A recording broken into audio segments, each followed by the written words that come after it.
के हुन्छ जब कोही मान्छेले 500 पुसअप गर्छ। आज चाहिँ म 500 पुसअपको च्यालेन्ज लिएर आएको छु कि म सक्छु होला त। हेर्दै जानु है त, भिडियो चाहिँ फास्ट फरवर्डमा हुनेछ। Let's see.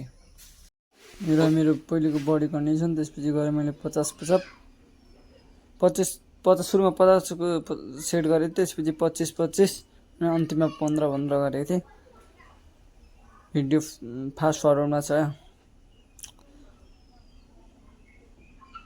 गर्दै जाँदाखेरि बिचमा क्विट गर्दिनँ जस्तो लागिसकेको थियो। त्यही पनि अब बोलिसकेपछि मर्दाले बोलेको पुरा गर्नैपर्छ। यो चाहिँ बेलुका मैले पुसअप सुरु गरेको थिएँ है त, बेलुका, त्यही भएर रात परिरहेछ। र उज्यालो चाहिँ यो मैले लाइट अन गरेको थिएँ, त्यही भएर आएको। र यो चाहिँ लास्ट रेप हो, लास्ट सेट हो। यो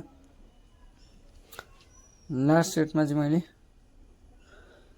पुरै फेलियरमा गइसकेको थिएँ म। यो मैले अहिले मात्र गरेको थिइनँ, अस्ति धेरै 2-3 चोटि पनि गरिसकेको छु। यो भिडियो चाहिँ बनाएको थिइनँ, त्यही भएर मलाई अलि मोटिभेट पनि भयो। र यो लास्ट रेपिटेसन थियो है त। अनि यो चाहिँ मैले लेखेको थिएँ यहाँ। अनि यो रह्यो मेरो body condition last after workout.